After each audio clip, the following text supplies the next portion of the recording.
పిల్లలకి కులాలను పట్టుకొస్తామా, ఆపాదిస్తామా? వేరే దారులు లేవా మీకు పాలిటిక్స్ గురించి మాట్లాడడానికి? సిగ్గుందా ఒక్కొక్కరికి అలా చేసే వాళ్ళకి? మాకు నోరు లేదనుకుంటున్నారా?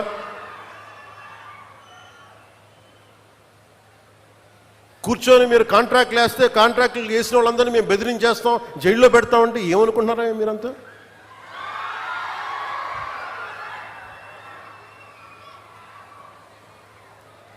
మేమేం మాటలా గుర్తుపెట్టుకోండి.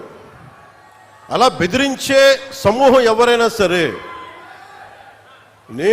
అలా బెదిరించే సమూహం ఎవరైనా సరే, మిగతా వారి గురించి నాకు తెలియదు. పవన్ కళ్యాణ్కి అధికారం ఉన్నా అధికారం లేకపోయినా పవన్ కళ్యాణ్ ఎప్పుడు పవన్ కళ్యాణ్ లాగే ఉంటాడు. భయపడ్డాం. చాలా ఇంట్లోంచి బయటకు వచ్చేటప్పుడు తిరిగి వెళ్తాం లేదు అని డిసైడ్ అయ్యే వస్తాం. అందువల్ల మీ ఆకు రౌడీలు కానీ అలాగే చెప్తున్నారు. ఏదైనా మాట్లాడితే అధికారులు కూడా భయపడుతున్నారు. ఎందుకు భయపడుతున్నారంటే చెవుల్లో చెప్తారు, అదే సార్ వాళ్ళ వెనక చాలామంది రౌడీలు ఉంటారండి, కిరాయి హంతకులు ఉంటారంటే, మీకు కరెక్ట్గా యోగి ఆదిత్యనాథ్ లాంటి ట్రీట్మెంట్ కనుక ఒక్కొక్కడికి ఇస్తే,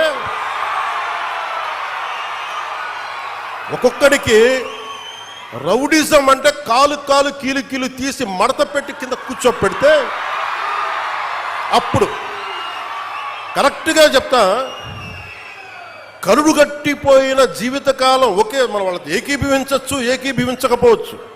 నక్సలైట్స్ తోటి, వామపక్ష తీవ్రవాదులతో మనం ఏకీభవించవచ్చు, ఏకీభవించకపోవచ్చు. అలాంటి బలమైన ఆర్గనైజేషన్నే కకావికలం అయిపోయిన పరిస్థితుల్లో ఉంటే ప్రభుత్వం తలుచుకుంటే, అలాంటిది ఇన్ని లక్షల మంది పోలీసుండి, ఇన్ని వందల మంది ఐపీఎస్లుండి, 1000-2000 ఉన్న డిఎస్పీలుండి, అలాంటి కిరాయి గ్యాంగుల్ని మెయింటైన్ చేసే వ్యక్తుల మీద 2 రోజులు 48 గంటలు మీ చుట్టుపక్కల ఎవరున్నారు, వాడి పేరేంటి అన్ని కనుక్కొని ఒక పొలిటికల్ నిర్ణయం తీసుకుంటే మళ్ళీ ఎప్పుడు ఇలాంటి మాటలు రారు. మీరు అక్కడి దాకా తీసుకెళ్ళకండి.